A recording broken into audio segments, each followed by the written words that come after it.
This podcast was produced by OAR FM Dunedin with support from New Zealand On Air.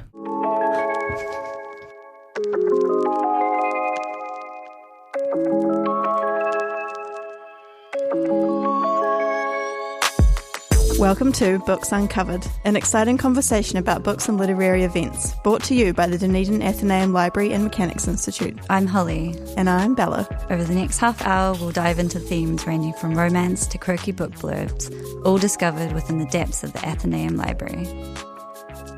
Kia ora, welcome to another show. Thanks for tuning in. Kia ora, everyone. It's a big weekend this weekend. It's a huge weekend this weekend. There's a lot on.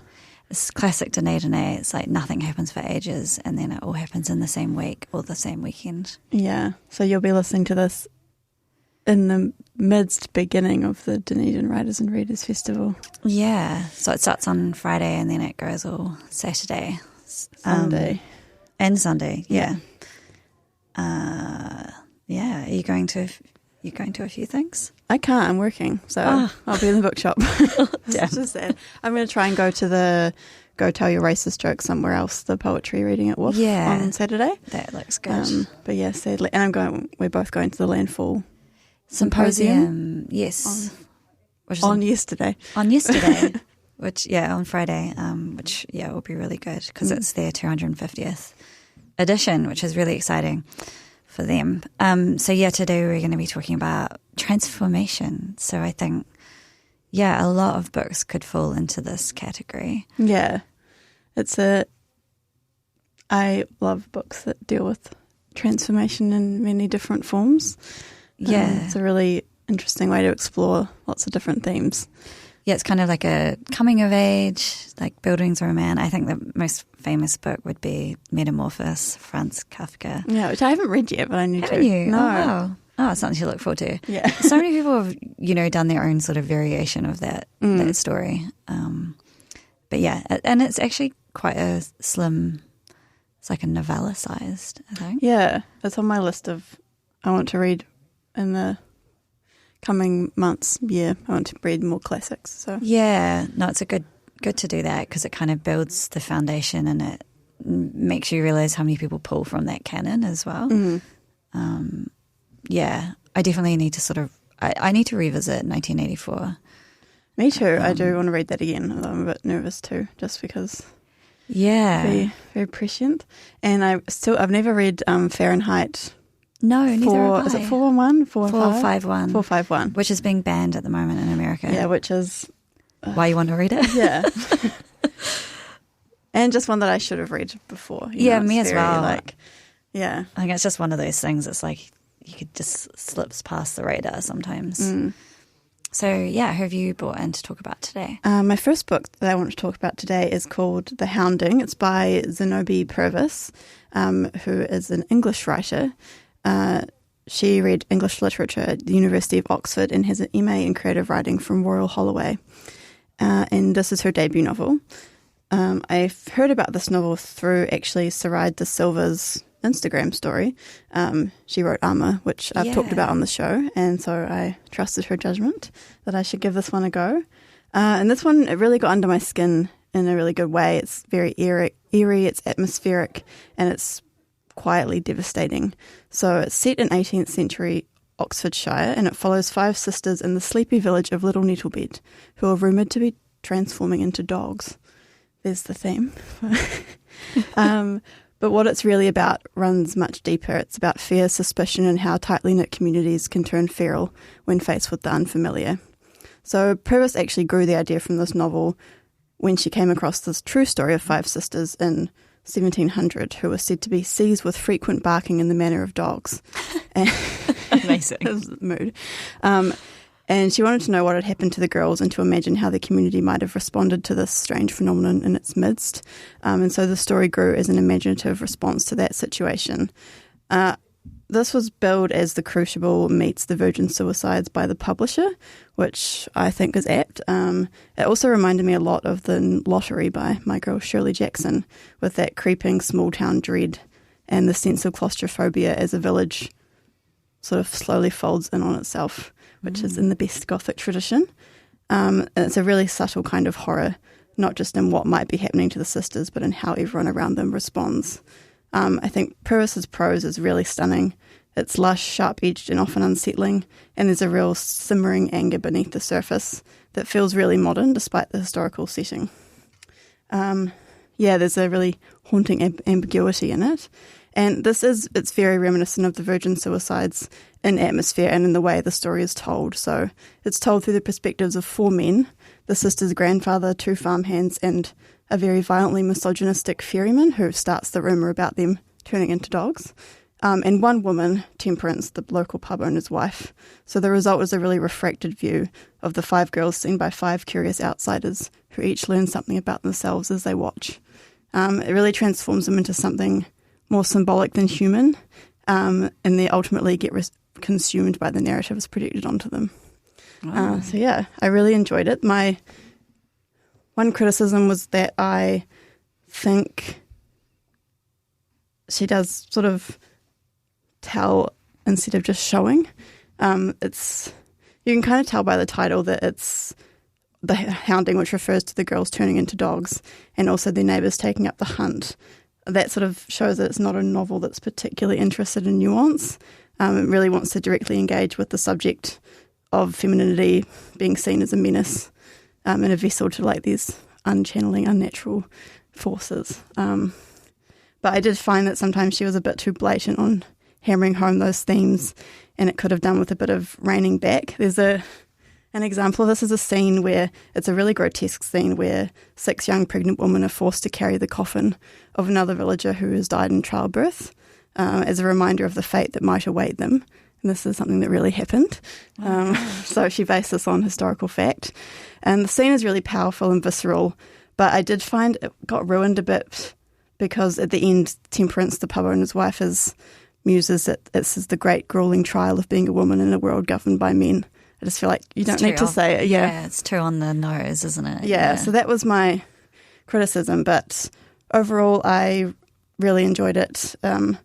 It's a really interesting meditation on how society treats women who won't conform and how easily they get turned into monsters. So I do really recommend it. Yeah, it sounds like a really interesting topic. And setting as well. Yeah, I'll end with a quote by one of the sisters, Anne. She says, "We went out when we weren't supposed to. We were too free. And all of this, is our punishment. It has nothing to do with the idea of us becoming dogs and everything to do with the fact of us being girls." Oh, yeah. Awesome.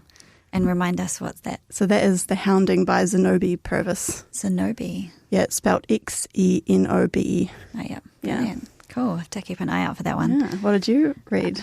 Well, it's hard because you recommend books, Bella, and then I read them, and then they've already been talked about because I've been reading Harvey Akbar, The Martyr, at the moment, and just really, really enjoying it. I am so happy you like it. The listeners, if you get the option, you can get it out at the Athenaeum, which is who sponsors this show. Fantastic book. But anyway, we're not here to talk about him. I'm here to talk about Catherine Chidgey, The Book of Guilt, which I guess a lot of people will be familiar with. And she's part of the Dunedin Writers and Readers Festival this year. I had a wee look up before, I think. By the time this show airs, she actually had her talk this morning on Saturday morning. So I hope it was wonderful. Hope it went well.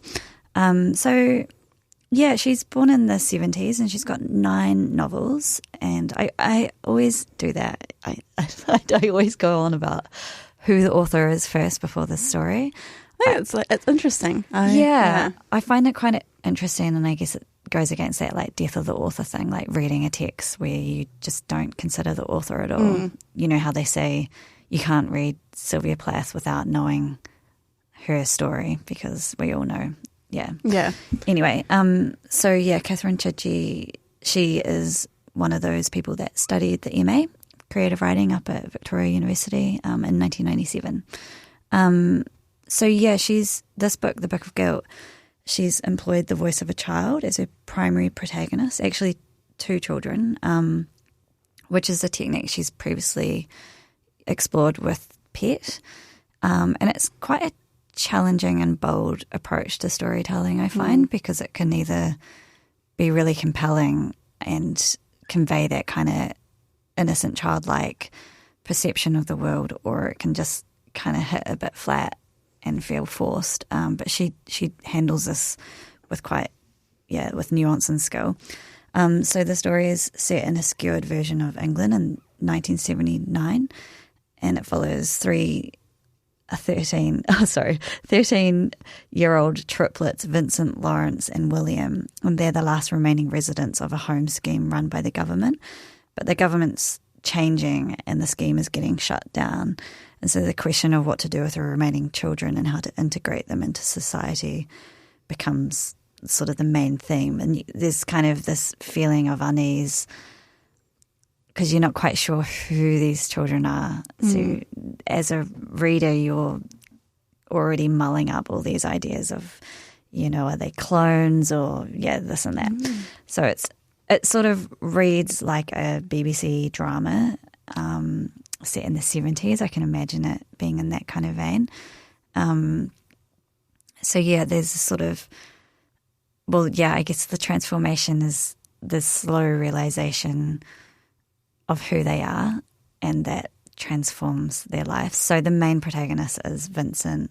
So all three brothers have quite different personalities, and then paralleling through each chapter is in Vincent's voice, and then there's another one, I forget what the young girl's called, but she lives with her parents and she's not allowed outside, and you're not quite sure why. It all comes together quite nicely at the end. But it was a really good read. I do feel like I'm kind of done reading her work now, having tasted these 2 novels. That it's just, it was good. And it brings up topics of fascism and this sort of thing. I'm very intrigued about what plot is. I don't want to say too much about it without giving it away, but so the boys have their mothers. There's the morning mother and the afternoon and the evening mother, and they've been with them their whole life. And so they live in this huge house and they're taken care of. So it's very seeped in sort of mystery and the British countryside. Reminds me a bit of Never Let Me Go by Kazuo Ishiguro. Oh, I don't think I've seen that. It's kind of similar. There's this group of people. Yeah, I know it's a film too, right? It is a good film as well. This group of people that you're not sure what their purpose is or why we talk. Yeah, this was definitely a page turner. It's very easy read, and the young boy Vincent's a really likable character, and you're sort of championing him along as he discovers who he is and then who he becomes. And it's really interesting how it twists sort of at the end. Yeah, I recommend it. Okay, I do want to read it. I've heard, your good review and the multiple good ones. I am always a bit skeptical about books in children's point of view.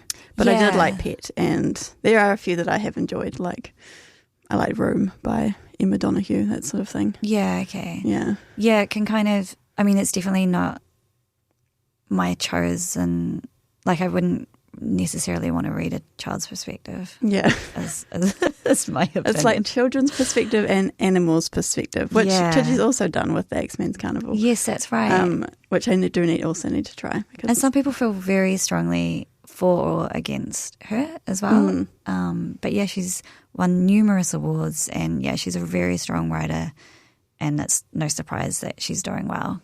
She's got a really good imagination and execution. So another good review. I have another good review. Excellent. They're all good reviews. They're all good reviews. No scathing criticisms, only some mild ones. So the second book I've read recently about transformation was it's called We Love You, Bunny by Mona Awad. And this is actually, it's like a sequel, prequel, companion novel to her cult classic book, Bunny, which was released in 2019. So you might have heard of that one. But if you haven't, Bunny is a surreal, hallucinogenic novel set on a prestigious creative writing MFA program. It's narrated by Samantha, who's an acerbic writer of dark fiction, and it centres around a clique of students whose corny obsessions, internet hair braiding tutorials, vintage typewriters, and tiny baked goods belie their true demonic natures. Behind the scenes the bunnies, these girls, are magically creating hunky man-bunny hybrids they call drafts. And these darlings eventually have to be killed, literally, with axes. So that's the first novel, Bunny, which I did really enjoy. I loved how gleefully vicious the campus satire was and just the absurdity of the whole thing. And I have to say, I went into this expecting to not enjoy it. I felt like it was a book that didn't need to be written, and I was confused about why she had done this. And I read some interviews with Mona Awad where she said herself that she was very nervous to return to the Bunnyverse. I love that, like a book that didn't need to be written. That could be like the worst review. Yeah, it did. Yeah, I'll go on. She did say herself that she was very nervous to return to the Bunnyverse because of how much readers loved and connected with the first one, and they had a lot of people have very personal relationships with the book, which there's lots of theories about like what it really means, like, you know, that sort of thing. There's lots of Reddit threads about it. But that she wanted to revisit it because writing the first book was such a transformative experience, as it was her first foray into surrealism and fantasy. And she says that it was where she really first discovered a way of telling stories that was exciting to her. So after I read that, I was like, I understand why she's wanted to like return to this one. So We Love You, Bunny begins with Samantha, the narrator of the first novel, and she's bound and gagged in an attic. She's just published her first novel, which is Bunny, the prequel, to critical acclaim, but at a New England stop on her book tour, her one-time frenemies, furious at the way they've been portrayed, kidnap her to tell their side of the story. And they're passing around an axe like a talking stick, introducing us to their 4 versions of their bunny-centric world. And then they pass the mic to a special guest who is the first bunny man that the bunnies created. So I'm saying bunny a lot, named Arius. And this is his point of view is where I think the novel really shines. His chapters make really playful references to Frankenstein, Jane Eyre, and the Velveteen Rabbit. And he's prone to rhapsodizing in breathless fragments. The hum of grasses, the moon casting her slivery light on my face. Arius felt alive. And Awad uses him to really mine the mystery of the creative process and explore the ethics around creation. She said in an interview that there is something about making art that's beautiful, but also a bit of violence. I was interested in capturing that hunger that we have to make. What's that about, and what's the cost of that? Arius is disgusted by writers and all their typing and scribbling and trying to take down the moon. I will say that We Love You, Bunny is quite a bit more fantastical and weird than Bunny was. So, blanket warning, if you didn't like Bunny, don't read this book. Like, obviously you're not going to enjoy it. Like, but if you did, like, definitely I recommend giving this one a go. I think that this could have done with some editing. It's nearly 500 pages. Oh, wow. So it feels a bit bloated in parts. And I felt the metaphors for creativity were a bit more overdone than the original. But overall, I think this was a really delightfully dark and twisty follow-up that's every bit as fresh and creative as Bunny. I also didn't see the ending coming, and it really made me laugh. I laughed a lot while I was reading this book. A funny ending. Oh, just the book overall was funny. Okay. Yeah. Just the satire is very clever. It's camp. So if you love a camp novel. And is it, so it'd be like in the fantasy fiction kind of genre? More like sort of surreal. It's kind of what the genre that you would call like weird girl literature. Oh, yeah. That one. Okay. Yeah, definitely fantastical. Yeah. Also like a real skewering of dark academia and that whole genre. Yeah. Interesting. It's an interesting book. You'll either love it or like it, or you will hate it. Like, oh, amazing! But yeah, I do recommend it, especially if you liked Bunny. Yeah, cool. Well, yeah, I was just going to talk about some of the books that we've got at the Athenaeum Library last week, because there's quite a few awesome ones. I haven't actually read this series, but the Richard Osman series. So we've got the latest one by him, The Impossible Fortune. I've read the first one and it was really fun. They're kind of cozy mysteries, aren't they? Yeah. It's like a bunch of old people solving crimes in their rest home. Yeah, they've been very popular at the library. And then the other one is Ian McEwan, What We Can Know, which Bella was talking about last week. Yes. And The Land in Winter by Andrew Miller, which is shortlisted for the Booker Prize this year, and people are speculating that he's actually going to be the winner. Okay. It's actually been out since last year, this one. Yeah. But yeah, I don't know much else about it. The Hiding Places by Lindley Edmonds, which I've read and we'll talk about it at some point, but that's a sort of meditation on early motherhood and creativity, told through a series of fragments that range from raw and troubled to delightful and hilarious.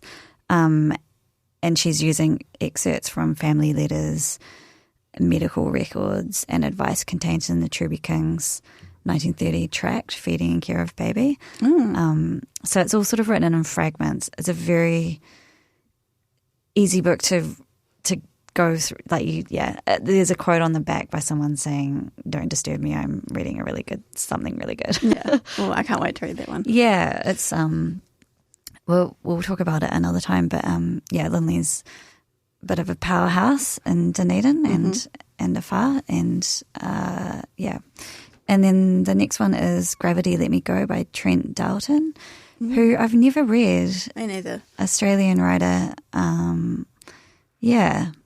I just have never been drawn to what they're about, but people love them. Yeah. What's his famous one? There's Boy, is it not Boy? Oh, Boy Swallows Universe. Boy Swallows Universe, and then there's All Our Shimmering Stars. Yes, yeah. That's it. Moving on, we also got Strange Pictures by Uketsu, which is the first in a series of crime books by a Japanese writer, and it has the pictures in it. And so almost like the house plans, and then you kind of can solve it based on the pictures and things. Yeah, so the first picture is the house, and it's like, why is there something off about this house? Apparently it's amazing. Okay, I do really want to read those ones. Yeah, it's been very popular. William Boyd's next one in his series called The Predicament, so that's the follow-on from Gabriel's Moon, which is a spy espionage type story, very masculine, smoking man in London in the 1960s. But yeah, a very excellent writer. The Vanishing Place by Zoe Rankin. So she's a New Zealand writer. She's born in Scotland. This is her debut novel, sort of set in Haast in the West Coast, and it's a woman sort of appears out of the forest covered in blood. It's like a crime thriller one. Yes, yeah. So apparently I think it's Cold Harbour Press, maybe? No, Moa Press. Oh, yeah. Published it just based on 4,000 words, and they were like, yep, this is going to be great. And then the last one is We Do Not Part by Han Kang. Oh, yes. Yeah. Have you read that? I haven't, but I've read The Vegetarian. Yes. Right, which you've talked too. about on this. Yeah. But my co-workers at the bookshop really liked it. It's a hard read, but... A hard one. Okay. It's the themes are very dark, which if you've read The Vegetarian, you probably won't be surprised by. Yeah, that's right. But I enjoyed The Vegetarian. I thought it was really good. So yeah, obviously there's a lot of events happening in Otikoti this weekend, and it is also the Southern Heritage Festival for the whole month of October, and the Athenaeum is going to be having an event on the 28th, which is a Tuesday, I believe, at 5:30. Hocken archivist Tom Riley is going to be giving a presentation on the history of the Octagon and the Athenaeum, sort of in those early days in the 1870s. It will be similar to what he presented at our anniversary in May. So if you caught that, it was really good. Lots of visual aid that he's dug up from the Hocken. That was so cool. Yeah. I love seeing the old theatres and things. Yeah. It's and the Octagon. I'm like, oh. Pretty amazing bring just it back. How much it's transformed. Like there used to be an archway in the Octagon. And the Star Fountain. Bring that back. Yeah. There used to be more fountains in the Octagon, isn't there? So yeah, that's on the 28th, and there's lots of other awesome things. You can obviously find that information on their website. And yeah, I guess that's us for the weekend. Thanks for listening. Yeah, cheers. Have a wonderful writing, reading, literary weekend. Bye. You have been listening to Books Uncovered, brought to you by the Dunedin Athenaeum Library and Mechanics Institute. For more information about hosting events or becoming a member of the Athenaeum Library, please visit our website dunedinathenaeum.org.nz or come in and visit us in the Lower Octagon. Our opening hours are Tuesday to Wednesdays 10am till 2pm and Thursdays 2pm till 6pm. To listen again to this episode or to find other podcasts in the series, look for Books Uncovered on oar.org.nz or your favourite podcast platform. This podcast was produced by OAR FM Dunedin with support from New Zealand On the Air.